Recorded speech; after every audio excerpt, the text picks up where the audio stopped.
Apa jadinya jika seorang CEO kaya raya, yang hidupnya terlihat sempurna di menara kaca, terpaksa mengemis tolong di sebuah rumah sederhana di tengah banjir Jakarta? Inilah kisah romantis mengharukan tentang Arini Wulandari. Malam itu, di tengah hujan badai, dia berteriak panik, "Tolong aku, anakku sakit," dan sebuah pintu pun terbuka. Pertemuan tak terduga dengan Reza Pratama, pemuda tulus dari gang sempit, memulai segalanya. Kisah ini akan menguras emosi, tentang kehilangan, perjuangan, cinta yang tulus, dan tabrakan dua dunia yang berbeda. Ikuti terus kisah menyentuh ini, hanya di Ken Arok Productions. Bagi pemirsa setia Ken Arok Productions, jangan lupa untuk menekan tombol subscribe, like, dan berikan komen terbaik Anda. Kami doakan, bagi yang sudah subscribe, semoga hidup Anda selalu dilimpahi rezeki yang berkah, kesehatan yang prima, dan kebahagiaan yang tiada putus. Amin ya Rabbal Alamin. Jangan lupa juga, tulis di kolom komentar Anda sedang menonton dari daerah mana saja. Insya Allah, doa kita semua diijabah oleh Tuhan Yang Maha Kuasa. Mari kita mulai ceritanya. Langit Jakarta malam itu pekat. Bukan oleh bintang, tapi oleh gumpalan awan hitam yang menggantung berat. Hujan deras baru saja akan menumpahkan seluruh isinya ke ibu kota. Kilat menyambar di kejauhan, membelah langit yang kelam. Di salah satu menara kaca tertinggi di kawasan Sudirman, di jantung distrik bisnis yang tak pernah tidur, cahaya lampu masih benderang di lantai 45. Ruangan itu adalah simbol kekuasaan, tempat keputusan bernilai miliaran rupiah diambil setiap hari. Disinilah Arini Wulandari berkantor. Di ruang rapat mewah yang dingin, Arini duduk di ujung meja. Wanita berusia awal 30-an itu adalah definisi kesuksesan. Pakaiannya mahal, blazer putihnya dipadu sempurna, rambutnya tertata rapi tanpa celah, wajahnya cantik namun kaku. Di perusahaan teknologi besar yang ia pimpin, ia dikenal dengan satu julukan di belakang punggungnya, Sang Ratu Es. Suaranya tenang namun tajam, memotong presentasi manajernya. Rapat yang seharusnya selesai sejak jam 5 sore, terpaksa diperpanjang hingga melewati jam 8 malam. 3 bawahannya duduk tegang, tidak berani menatap langsung ke mata sang CEO. Keringat dingin membasahi kemeja mereka, walau pendingin ruangan disetel sangat rendah. Arini baru saja menolak proposal mereka mentah-mentah. "Ini bukan standar kita," katanya. "Angka-angka ini tidak masuk akal. Kalian membuang waktu saya." Baginya, pekerjaan adalah kesempurnaan. Tidak ada ruang untuk kesalahan, tidak ada toleransi untuk kelemahan. Dunianya adalah dunia data, target, dan keuntungan. "Kita ulangi Senin pagi," ucapnya datar, menutup laptopnya. "Saya mau lihat data yang akurat, bukan asumsi." "Mengerti?" Para manajer itu mengangguk cepat dan buru-buru membereskan laptop mereka. Lega bisa segera keluar dari ruangan sedingin es itu. Mereka pergi tanpa berani mengucapkan selamat malam. Kini Arini sendirian. Ruangan luas itu mendadak terasa hampa, hanya menyisakan aroma kopi mahal yang mulai dingin. Ia berdiri, melonggarkan sedikit blazernya, dan berjalan memandang keluar jendela kaca raksasa. Di bawah sana, Jakarta sudah berubah menjadi lautan cahaya yang mulai dikaburkan oleh tirai hujan lebat. Gedung-gedung pencakar langit lainnya berdiri angkuh, sama seperti dirinya. Sama-sama tinggi, berkilauan, namun sendirian dan kedinginan. Ia memijat pelipisnya. Kehidupan telah membuatnya kaku. Sejak suaminya meninggal 3 tahun lalu dalam sebuah kecelakaan, Arini membangun tembok baja di sekeliling hatinya. Ia harus kuat. Ia harus memimpin. Ia tidak boleh terlihat rapuh. Satu-satunya kelembutan yang tersisa hanyalah untuk Bima, putra sematawayangnya yang berusia 5 tahun, yang pasti sudah menunggunya di rumah. Pikirannya beralih pada Bima, dan seketika itu pula hatinya sedikit resah. Hujan semakin deras. Badai benar-benar dimulai di luar sana, dan Arini belum sadar, badai itu akan segera menerjang kehidupannya. Arini menghela napas panjang, mengusir sisa-sisa ketegangan rapat dari pikirannya. Ia mengambil tas tangannya yang berharga puluhan juta, lalu melangkah keluar dari ruangan yang dingin itu. Sepanjang koridor marmer yang sepi, hanya terdengar derap langkah sepatu hak tingginya yang teratur. Di lobi, sopir pribadinya, Pak Udin, sudah menunggu dengan cemas. Bima di mobil, Bu, kata Pak Udin sambil membukakan pintu untuknya. Benar saja, di kursi belakang mobil mewah buatan Eropa itu, Bima, putranya, sudah tertidur pulas, masih mengenakan seragam taman kanak-kanak mahalnya. Ada sisa noda coklat di pipinya. Arini tersenyum tipis, sentuhan kelembutan langka yang hanya ia simpan untuk Bima. Ia mencium kening putranya, lalu duduk di sebelahnya. Kita pulang, Pak Udin. Hujannya parah sekali, ujar Arini sambil membenahi selimut Bima. Mobil pun melaju, membelah hujan yang kini seperti ditumpahkan dari langit. Perjalanan dari Sudirman menuju rumah mereka di kawasan elit seharusnya hanya memakan waktu 30 menit. Namun malam ini, Jakarta lumpuh. Genangan air dengan cepat berubah menjadi banjir. Jalan-jalan protokol tergenang, memaksa mobil-mobil merayap. 1 jam berlalu, dan mereka baru bergerak beberapa kilometer. Suara klakson bersahutan dengan deru hujan dan guntur. Maaf, Bu. Sepertinya jalan utama tidak bisa dilewati. Macet total, lapor Pak Udin, melirik cemas ke kaca spion. Saya tahu jalan pintas lewat area Manggarai, mungkin bisa lebih cepat tembus. Arini, yang pikirannya sudah lelah, hanya mengangguk. Terserah Bapak, yang penting kita cepat sampai. Keputusan itu adalah sebuah kesalahan fatal. Jalan pintas yang dimaksud Pak Udin adalah ganggang sempit di antara pemukiman padat penduduk. Area itu lebih rendah. Air bah dari jalan utama kini meluap ke sana, berubah menjadi arus deras setinggi betis. Tiba-tiba, mobil mereka terbatuk. Sekali, 2 kali. Lalu, mesinnya mati. Tepat di tengah gang yang sempit dan gelap, diapit rumah-rumah penduduk. Air coklat kotor mulai merayap naik, sudah setengah roda. Ya Tuhan, Bu, mobilnya mogok. Pak Udin panik, mencoba menyalakan mesin berkali-kali, namun sia-sia. Bersamaan dengan itu, Bima terbangun. Anak itu terbatuk, lalu matanya membelalak ketakutan melihat air di luar jendela. Udara di dalam mobil terasa pengap dan dingin.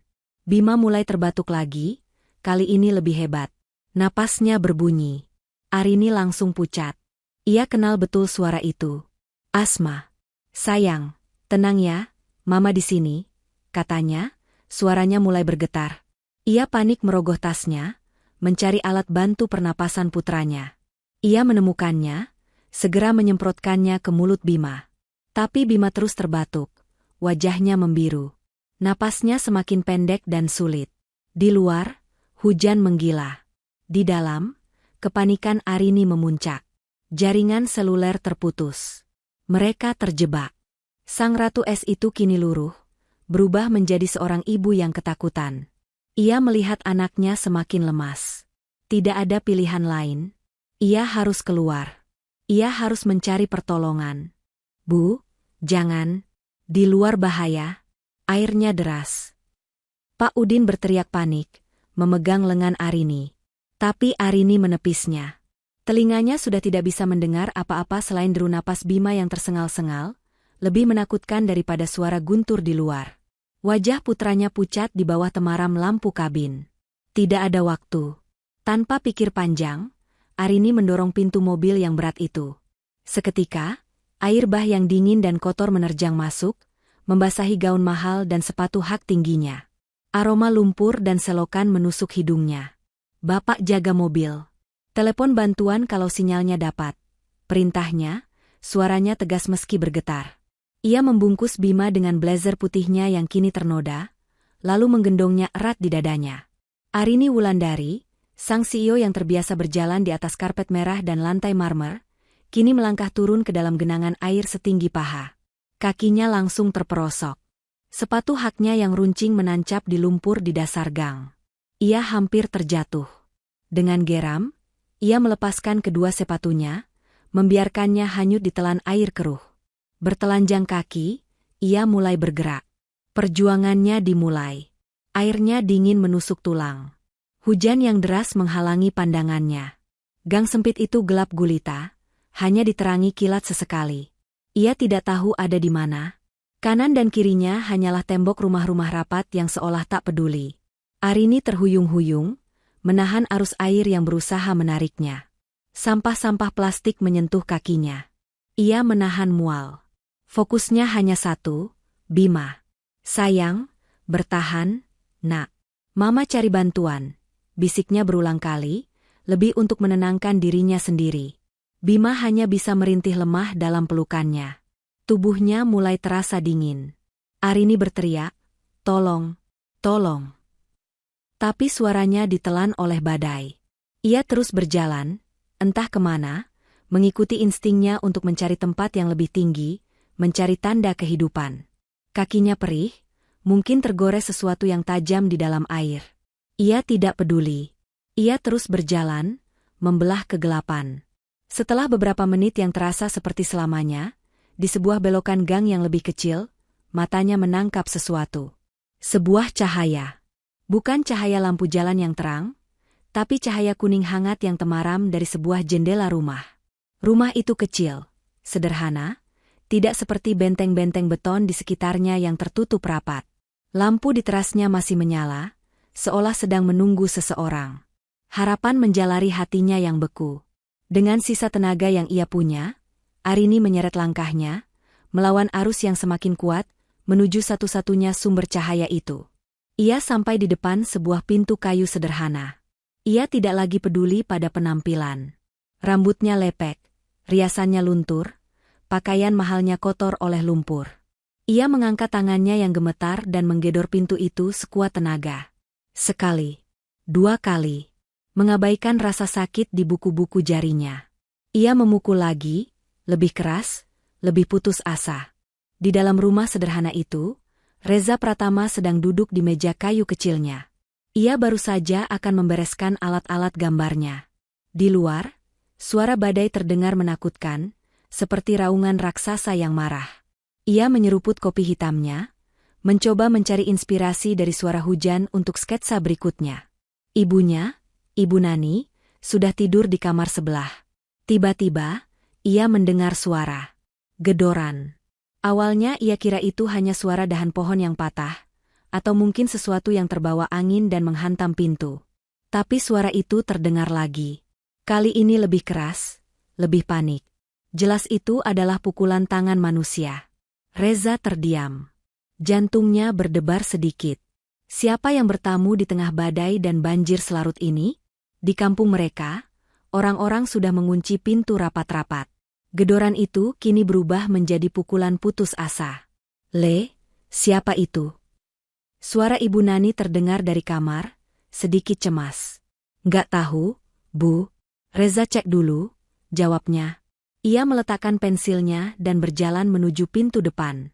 Ia mengintip sedikit dari celah jendela, tapi yang terlihat hanya air dan kegelapan. Dengan hati-hati, Reza membuka grendel pintu. Ia menarik pintu kayu itu. Angin kencang dan air hujan langsung menerobos masuk. Tapi bukan itu yang membuatnya terpaku. Di hadapannya, berdiri seorang wanita. Seorang wanita yang jelas-jelas bukan dari dunia ini. Meski basah kuyup, kotor oleh lumpur, dan rambutnya acak-acakan, Reza bisa melihat sisa-sisa kemewahan dari pakaiannya, dari potongan blazernya yang mahal. Tapi yang paling menusuk adalah tatapan mata wanita itu. Mata itu dipenuhi teror. Wajahnya pucat pasi, bibirnya bergetar hebat. Ia menggendong seorang anak kecil yang terkulai lemas, wajahnya membiru.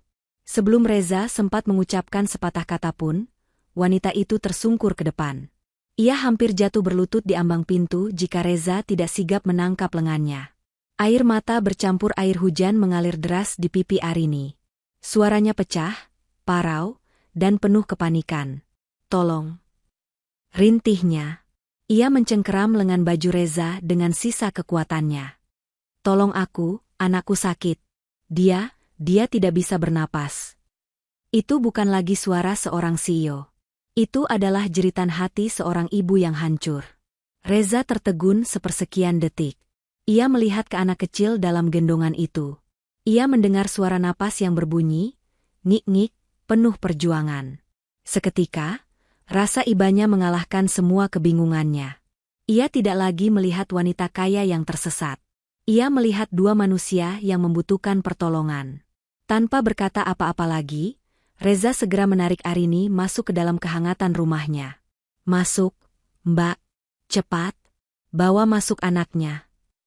Ia membanting pintu, menutup akses bagi badai yang masih mengamuk di luar. Meninggalkan dunia Arini yang dingin dan penuh kekacauan di balik pintu kayu yang sederhana itu. Reza segera membanting pintu, memutus suara badai yang mengamuk di luar. Untuk sesaat, hanya terdengar suara napas Bima yang tersengal-sengal dan isak tangis Arini yang tertahan. Arini masih gemetar hebat, tubuhnya kuyup dan kedinginan, memeluk Bima seolah takut putranya akan direnggut darinya. Baringkan di sofa, Mbak, cepat, kata Reza dengan sigap. Suaranya yang tenang namun tegas berhasil menembus kepanikan Arini. Ia segera membaringkan Bima di atas sofa belel berlapis kain batik. Keributan itu membangunkan Ibu Nani. Wanita parubaya itu keluar dari kamarnya, mengenakan daster sederhana, wajahnya penuh kekhawatiran. Ya Allah, Le, siapa ini? Kenapa basah-basahan begini? Reza tidak punya waktu untuk menjelaskan. Nanti, Bu, anak ini sesak napas. Parah. Tolong ambilkan handuk kering dan selimut. Ibu Nani melihat Bima yang pucat dan mata Arini yang memerah. Tanpa bertanya lagi, naluri keibuannya mengambil alih. Ia bergegas mengambil beberapa handuk bersih dan selimut tebal. Ini asma, desis Arini. Tangannya sia-sia mencoba menyalakan alat bantu pernapasan Bima yang sepertinya ikut basah dan tidak berfungsi maksimal. Tenang, Mbak, tenang, kata Ibu Nani sambil menyelimuti Bima. Ia lalu bergegas ke dapur. Dalam hitungan detik, ia kembali. Bukan dengan obat, tapi dengan segelas kecil air hangat. Coba, Nak, katanya lembut pada Bima. Minum sedikit.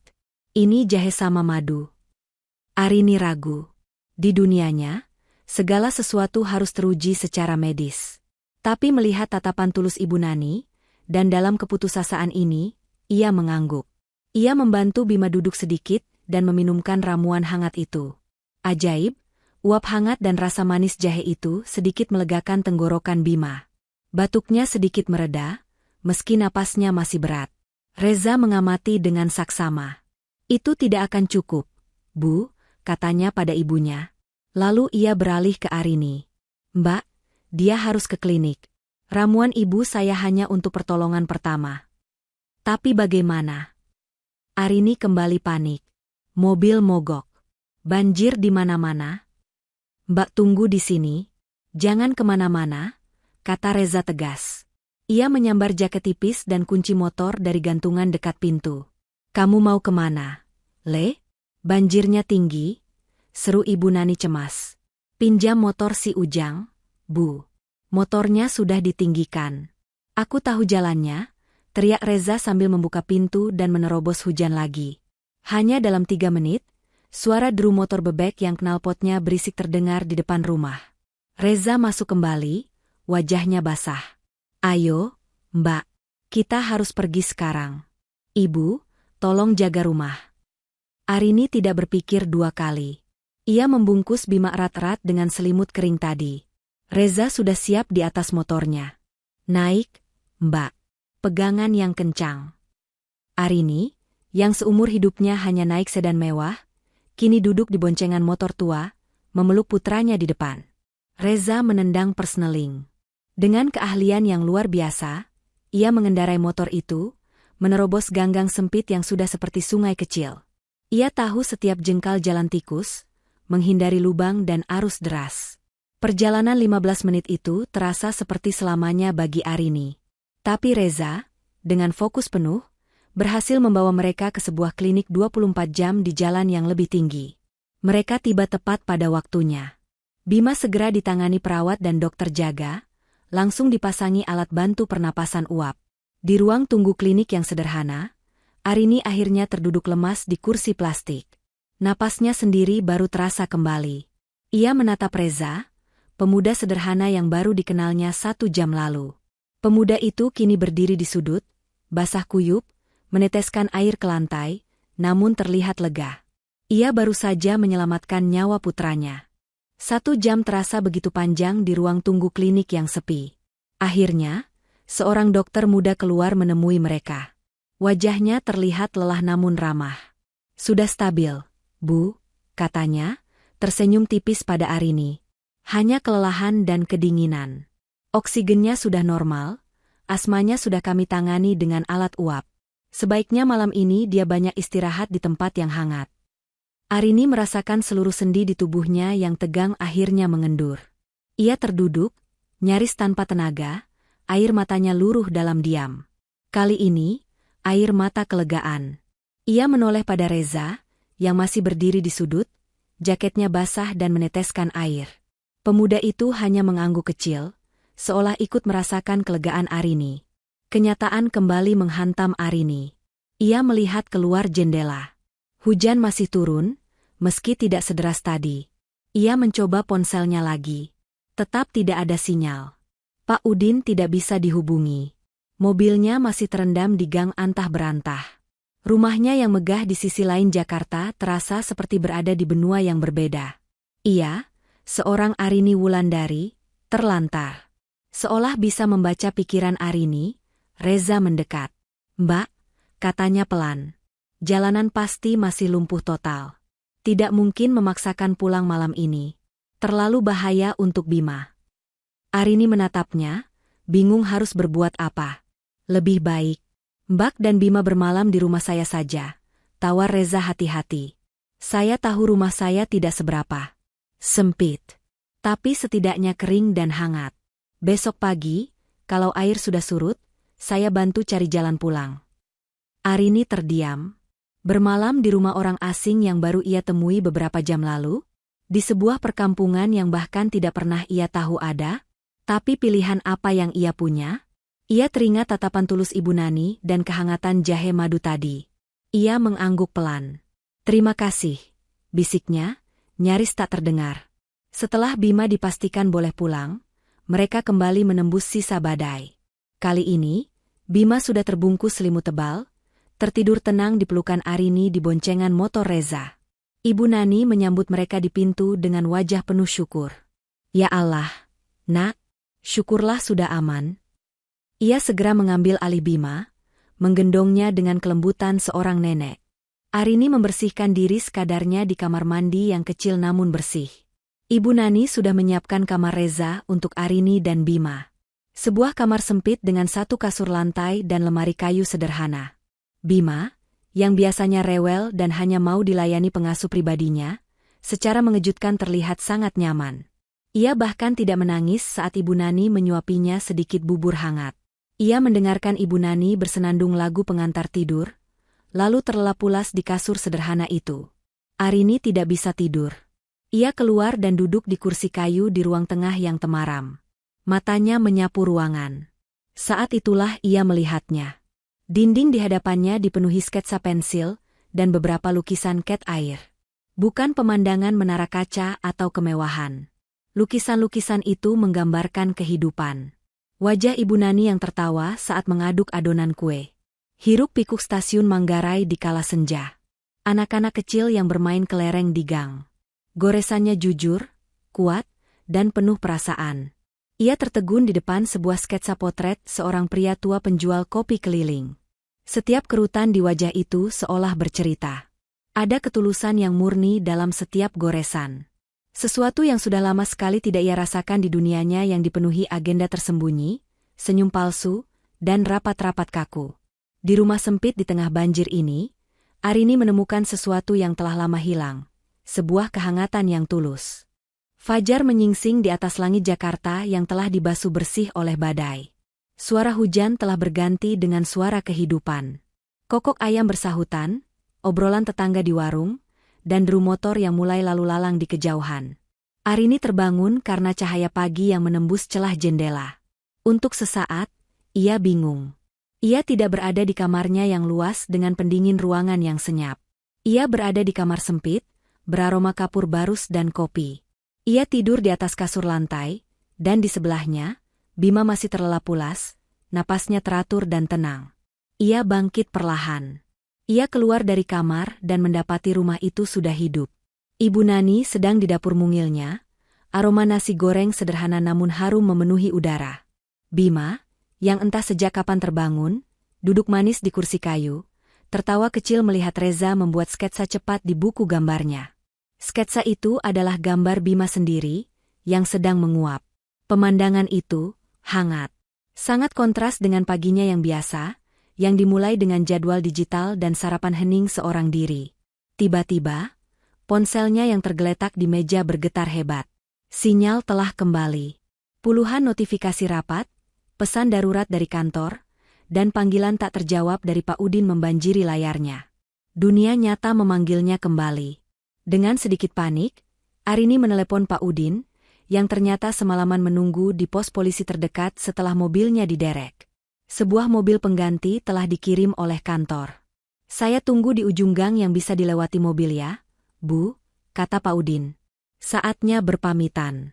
Suasana yang tadinya hangat mendadak menjadi sedikit canggung. Arini sudah kembali rapi, meski pakaiannya adalah pakaian kering milik Reza yang dipinjamkan Ibu Nani, yang jelas kebesaran. "Bima, ayo, kita pulang," katanya. Bima cemberut, enggan meninggalkan Ibu Nani dan Om Reza. Arini mendekati Ibu Nani dan Reza. Ia sudah kembali menjadi sang CEO. Ia membuka tas mahalnya, mengeluarkan sebuah amplop coklat tebal berisi uang tunai. Di dunianya, setiap masalah, setiap pertolongan, memiliki harga. "Ibu, Reza, saya tidak tahu harus berkata apa. Ini sedikit ucapan terima kasih karena sudah menyelamatkan Bima. Untuk semua kerepotan semalam," ujarnya, menyodorkan amplop itu. Ibu Nani tersenyum maklum, tapi menggeleng pelan. Reza menatap amplop itu, lalu menatap lurus ke mata Arini. "Maaf, Mbak. Simpan saja," katanya, suaranya halus namun tegas. Arini tertegun. "Tapi ini untuk mengganti semua ini untuk Bima." "Membantu orang tidak perlu bayaran, Mbak," potong Reza, masih dengan nada tenangnya. "Kami ikhlas. Siapapun yang melihat Mbak semalam pasti akan melakukan hal yang sama. Yang penting Bima sudah selamat." Arini terpaku. Ia menatap tumpukan uang di tangannya, lalu menatap wajah Reza dan Ibu Nani. Tidak ada pamrih di sana. Tidak ada agenda tersembunyi. Hanya ketulusan murni. Sesuatu yang sangat langka, sesuatu yang nyaris tidak ia percayai masih ada. Ia merasa malu.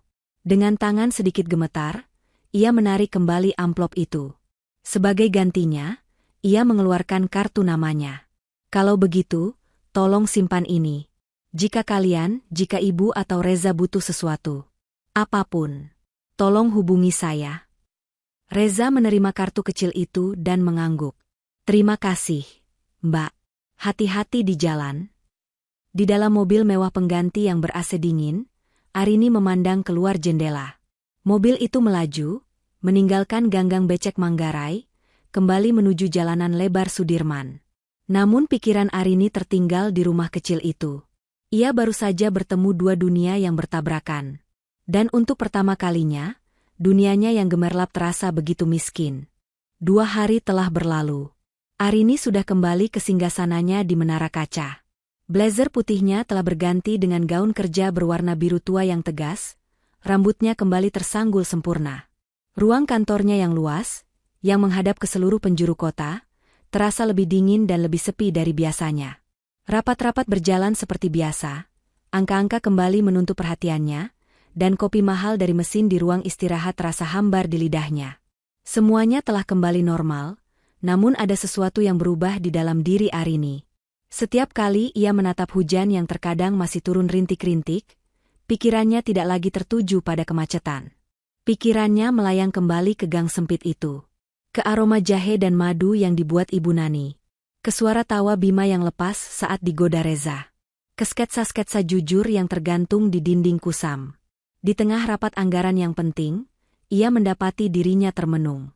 Bukan memikirkan keuntungan kuartal depan, tapi memikirkan bagaimana bisa Reza menolak amplop tebal darinya dengan begitu tenang. Ketulusan itu, kehangatan itu, bagaikan sebuah benih kecil yang tertanam di hatinya yang beku.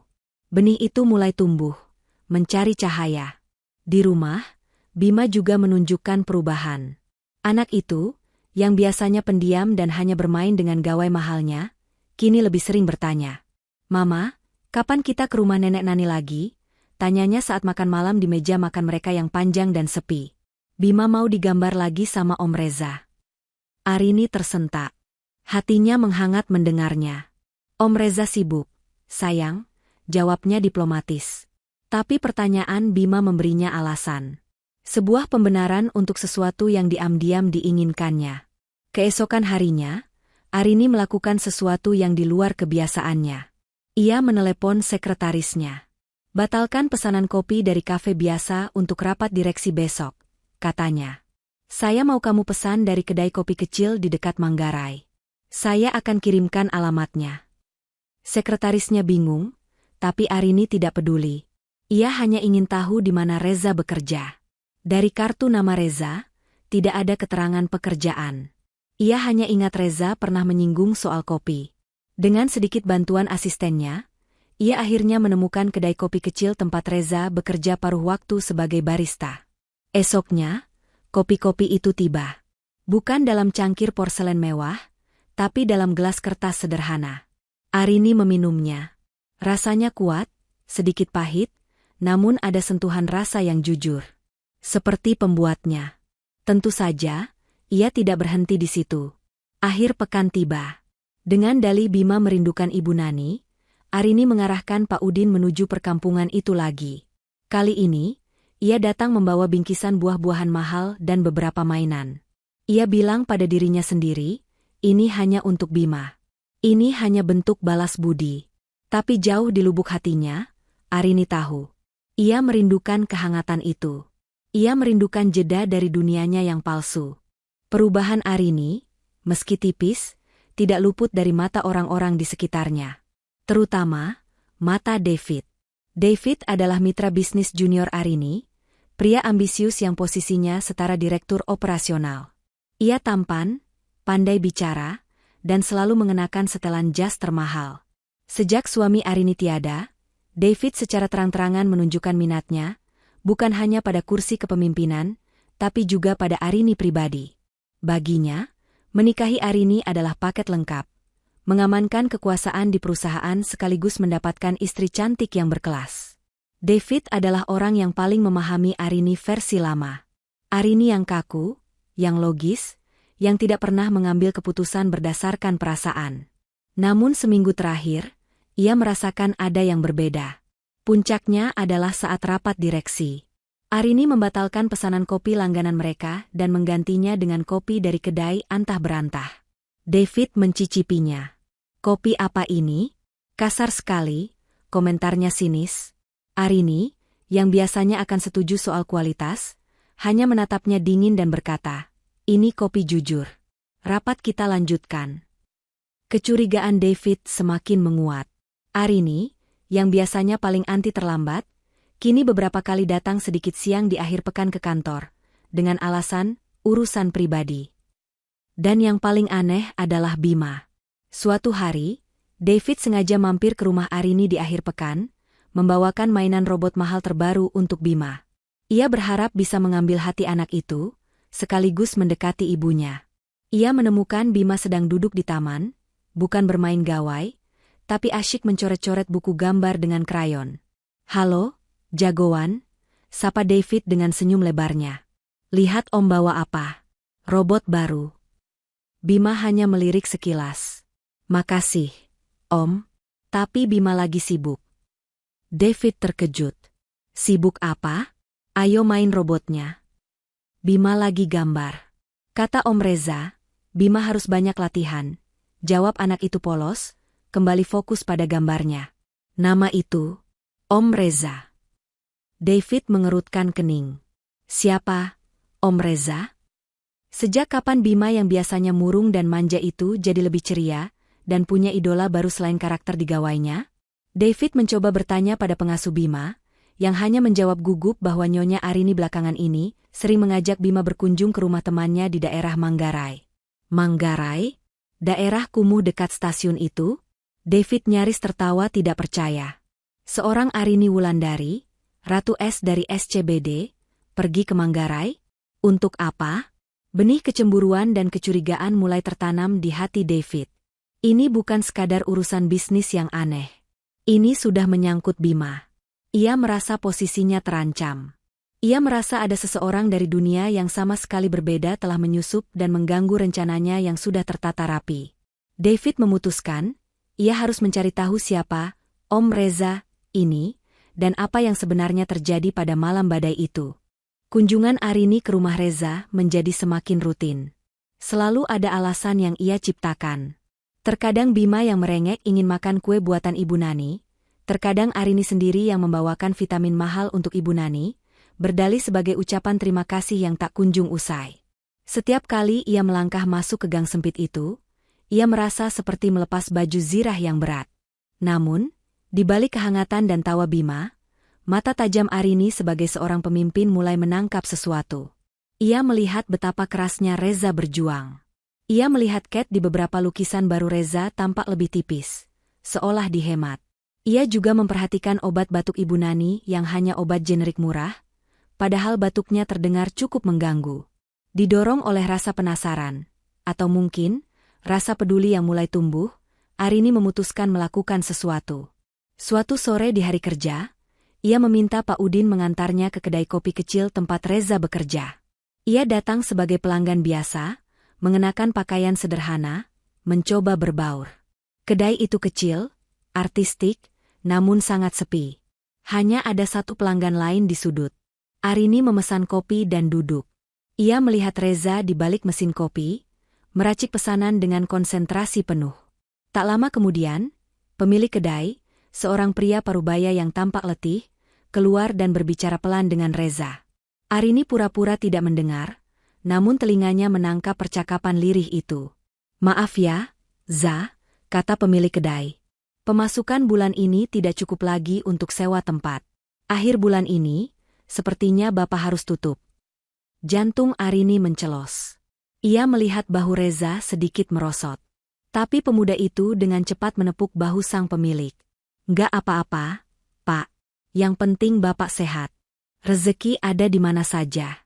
Nanti saya bantu beres-beres," jawab Reza, suaranya tetap tenang, menyembunyikan kekhawatiran pribadinya. Arini kini mengerti. Reza akan kehilangan pekerjaannya. Malam itu, Arini tidak bisa tidur. Ia melakukan apa yang biasa ia lakukan saat menghadapi masalah, mengumpulkan data. Ia meminta asisten pribadinya mencari tahu semua tentang Reza Pratama. Hasilnya datang keesokan paginya dalam sebuah map tipis. Apa yang ia baca membuatnya tertegun. Reza Pratama bukan sekadar barista atau seniman paruh waktu. Dia adalah mahasiswa cemerlang di Institut Kesenian Jakarta, penerima beasiswa penuh. Ia berada di tahun terakhirnya, diprediksi akan lulus dengan pujian tertinggi, ketika ia tiba-tiba keluar. Arini menggali lebih dalam. Ia menemukan alasannya. Tepat di tahun terakhirnya, ayah Reza meninggal mendadak, meninggalkan hutang yang cukup besar. Bersamaan dengan itu, Ibu Nani jatuh sakit karena syok dan kelelahan. Reza, dihadapkan pada pilihan antara mimpinya atau ibunya, tidak ragu sedetik pun.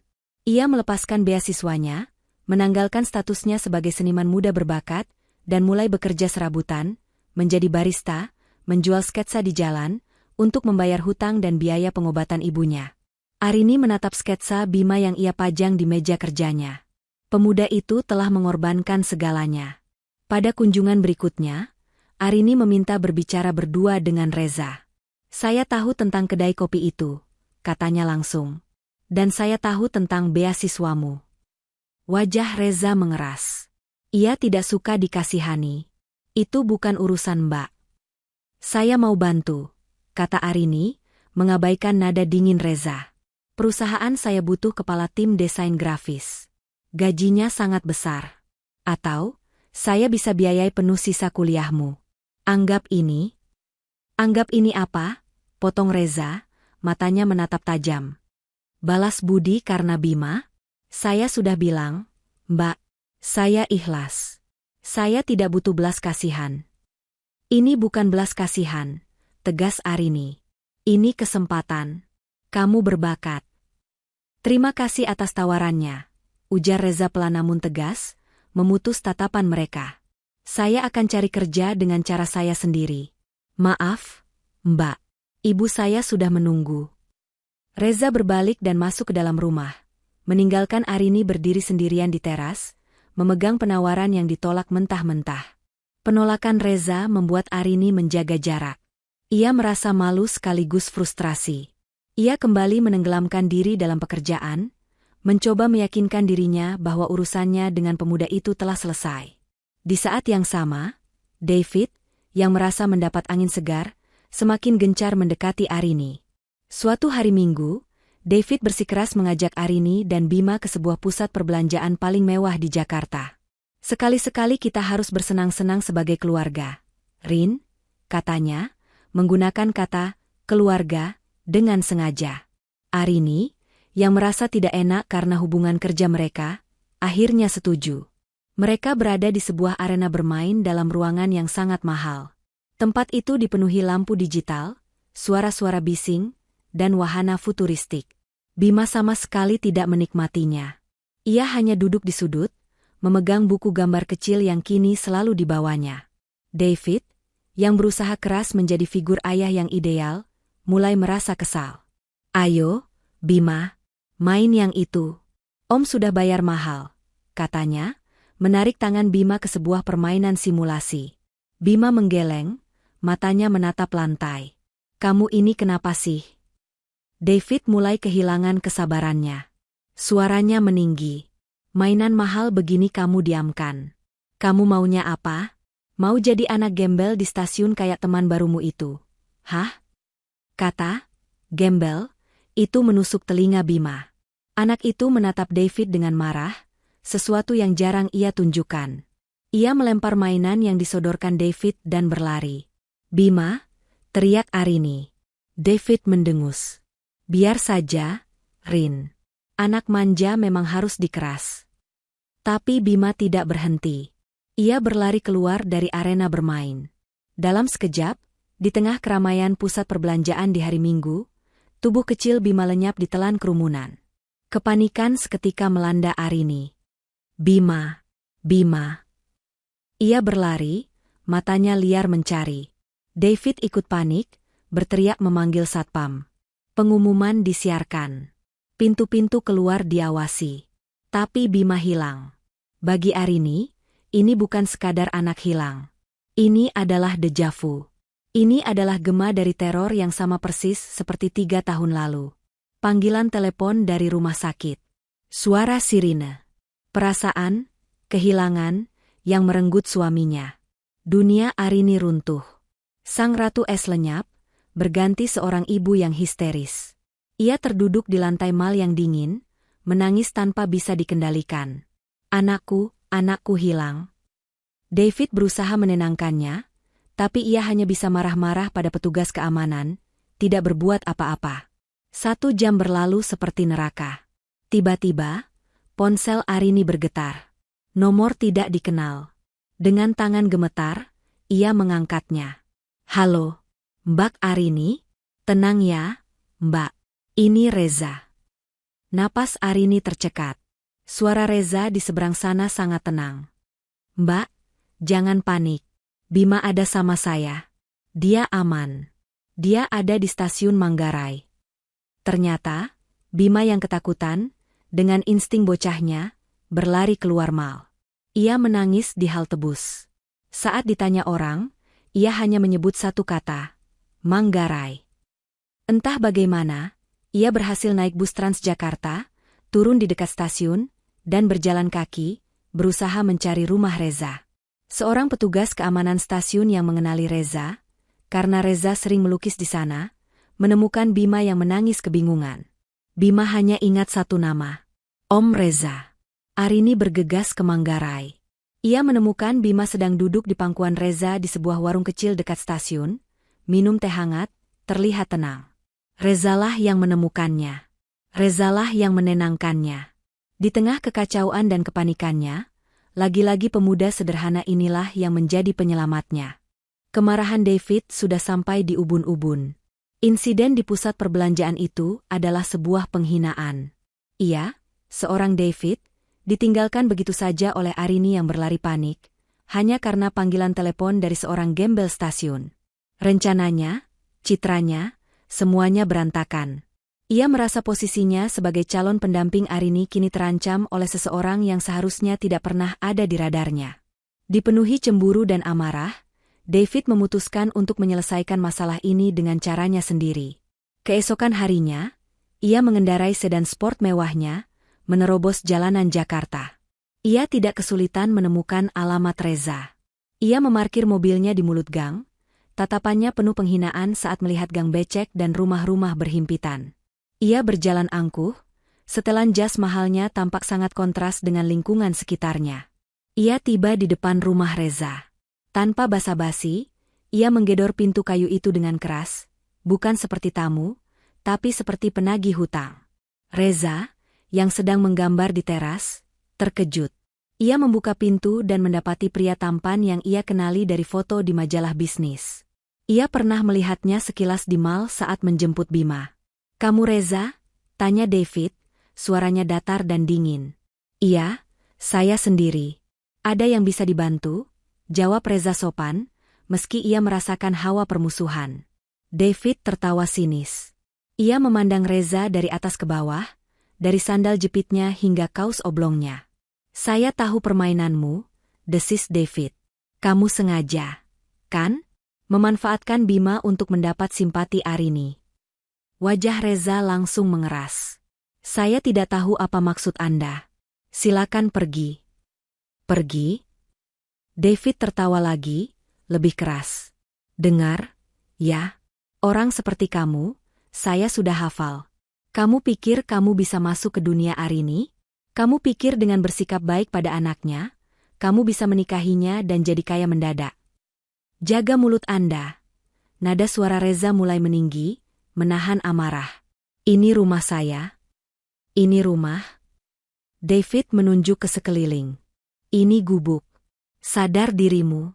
Arini itu di luar jangkauanmu. Apa yang ribut-ribut, Le?" Ibu Nani keluar dari dalam rumah, memegang dadanya, batuknya terdengar sedikit parah hari itu. David melihat Ibu Nani, dan bukannya merasa iba, ia justru semakin menjadi. "Oh, bagus. Ada ibumu." Biar dia dengar juga, betapa tidak tahu dirinya anak laki-lakinya ini. Ia lalu merogoh saku jasnya, mengeluarkan sebuah buku cek dan pena mahal. "Saya tidak suka basa-basi. Berapa harga kamu? Sebut angkamu, saya bayar, agar kamu nyah dari kehidupan Arini dan Bima." Tindakan itu, tawaran uang itu, adalah penghinaan puncak. Tapi yang paling terluka adalah Ibu Nani. Telinga tuanya yang rapuh menangkap setiap kata hinaan itu. Anaknya, Reza, kebanggaannya, direndahkan sedemikian rupa di teras rumah mereka sendiri. Dituduh, memanfaatkan. "Le?" panggil Ibu Nani, suaranya bergetar. Wajahnya tiba-tiba menjadi pucat pasi. Ia mencengkeram kusen pintu. Reza melihat ibunya. "Ibu? Ibu kenapa?" Ibu Nani tidak menjawab. Matanya terpejam, tubuhnya limbung, dan ia jatuh terkulai di lantai teras. "Ibu!" Reza berteriak panik. Ia lupa pada David, lupa pada penghinaan tadi. Ia berlutut, menepuk-nepuk pipi ibunya. "Ibu, bangun, Bu."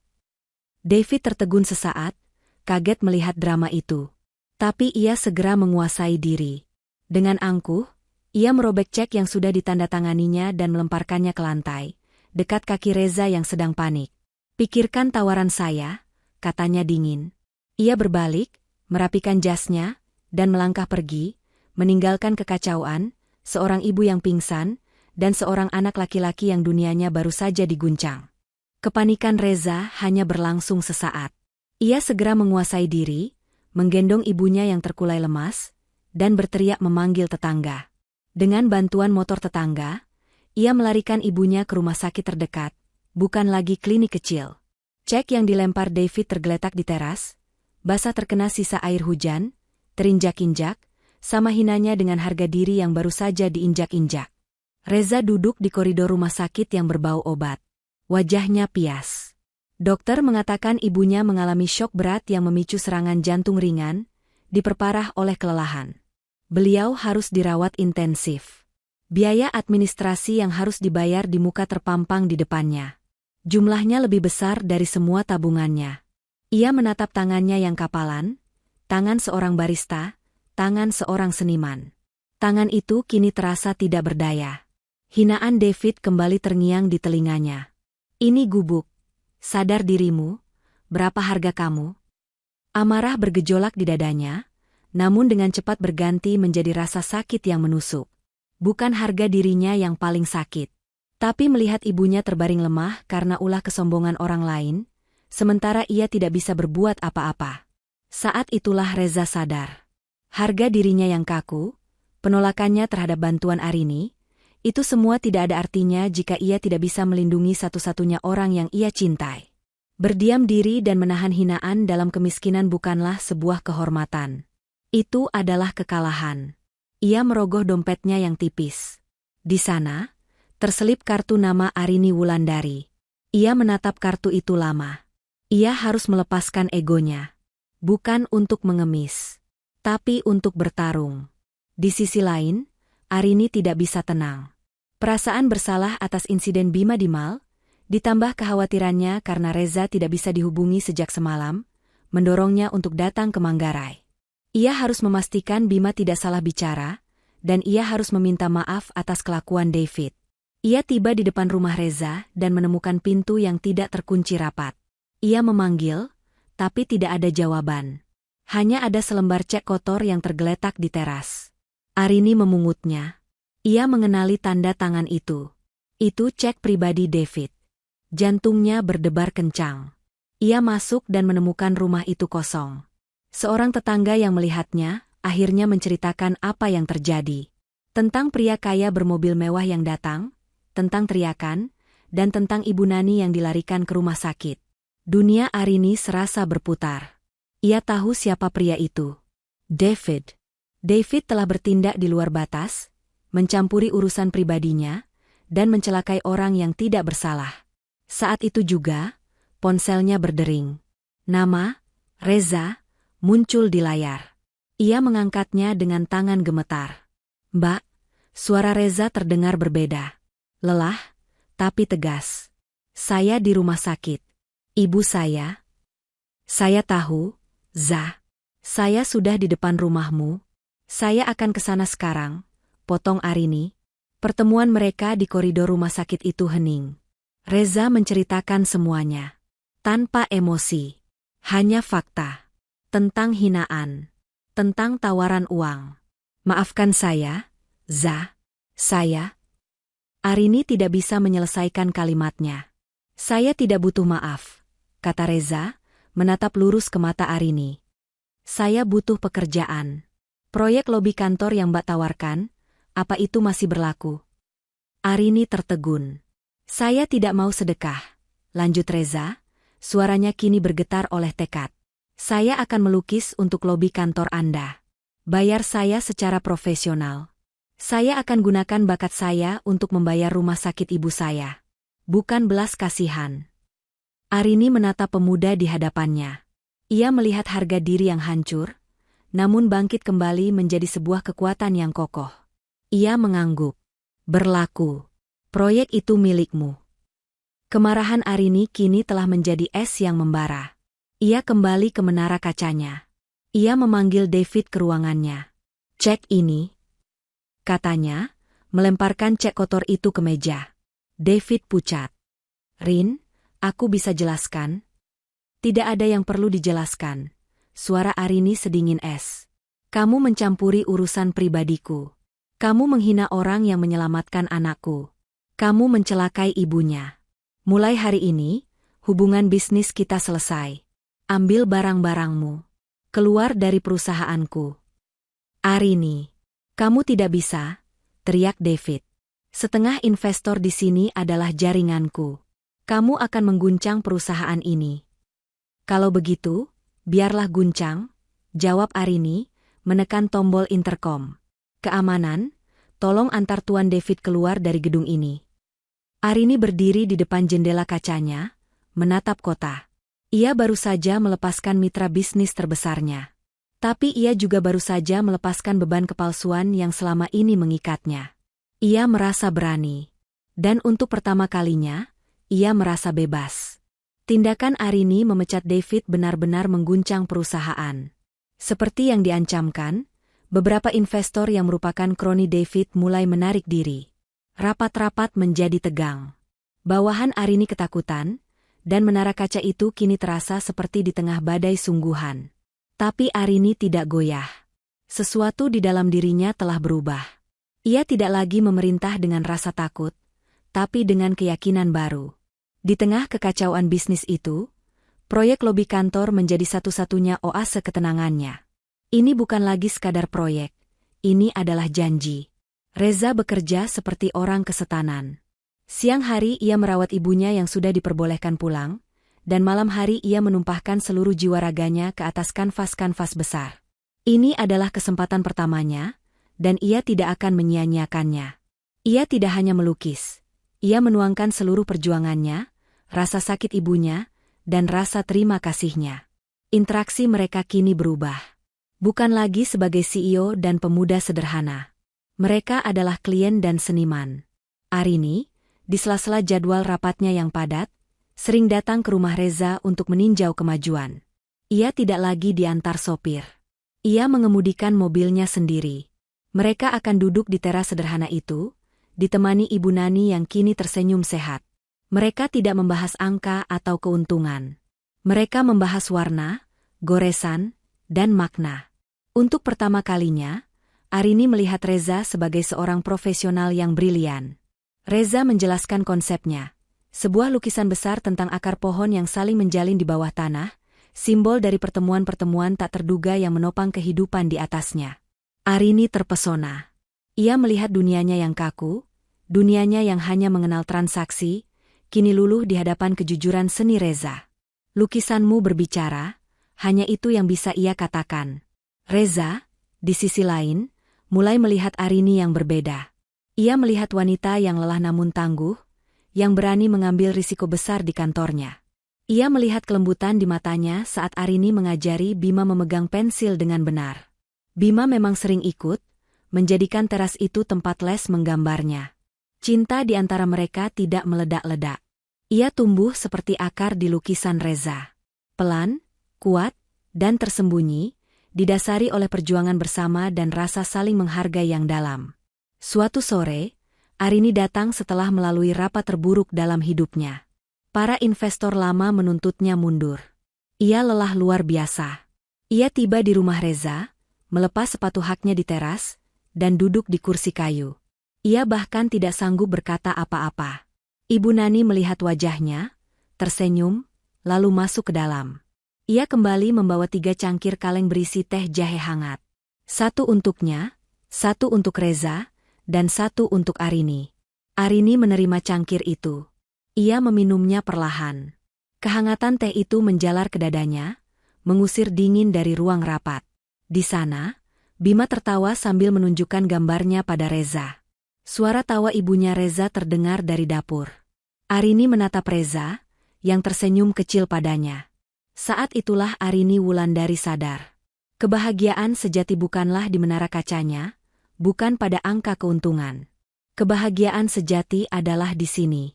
Di teras sederhana ini, memegang cangkir teh jahe, dikelilingi oleh ketulusan. Lukisan besar di lobi kantor Arini menjadi buah bibir. Goresannya yang kuat dan penuh emosi menarik perhatian seorang kurator seni ternama. Dalam waktu singkat, nama Reza Pratama, yang tadinya tersembunyi di gang sempit, bergema di kalangan penikmat seni Jakarta. Ia mendapatkan tawaran pameran tunggal perdananya di sebuah galeri bergengsi. Malam pembukaan pameran itu berlangsung meriah.